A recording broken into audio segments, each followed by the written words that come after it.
Au départ, nous étions lancés dans le rhum 100% à partir de mélasse avec notre gamme de rhum Bougainville que nous avons diversifié avec différentes variétés et vieillissements.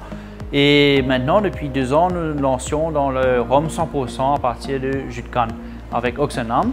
Donc au départ, nous avons notre rhum blanc et notre rhum gold et la gamme sera agrémentée plus tard avec des rhums de différents vieillissements.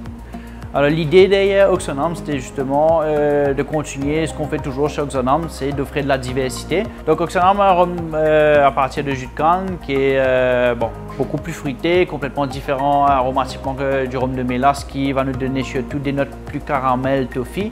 Chez Oxenham, dans notre rhum de jus de canne en tout cas, nous avons des notes beaucoup plus fruitées, légèrement herbacées.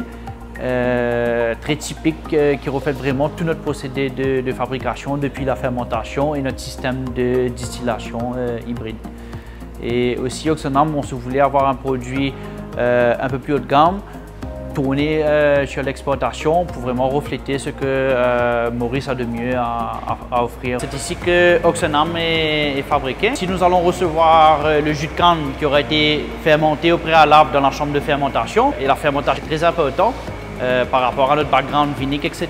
La fermentation, on est fait tous à basse température. C'est ça qui donne le caractère très particulier à nos rhums Oxenham. Alors une fois la fermentation finie, elle prend à peu près 5 jours. Les rhums seront stockés ici dans ces cuves-là et on va passer à ce moment-là à la distillation proprement dit.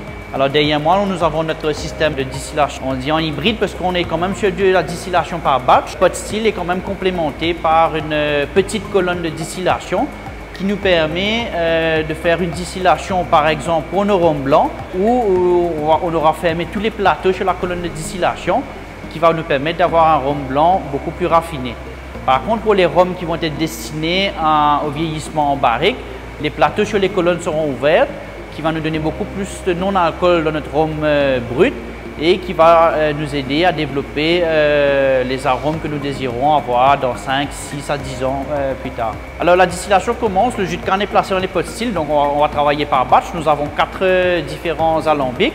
On va fractionner, on va enlever la tête au départ et notre opérateur ici va se charger à ce moment de faire la fragmentation, de récupérer le cœur. Le cœur, c'est le rhum qui va être soit dans le rhum blanc ou qui va être mis en barrique après.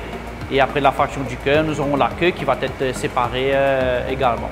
Alors une fois que le rhum a été distillé, on va le stocker dans des fûts. Donc ici nous avons notre Oxenham White Rum. C'est un rhum qui est principalement destiné pour entrer dans la composition de cocktails un peu plus haut de gamme et plus relevé.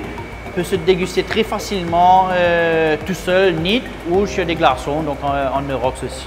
Donc ici nous avons notre Oxenham Gold qui a passé 1 an en barrique.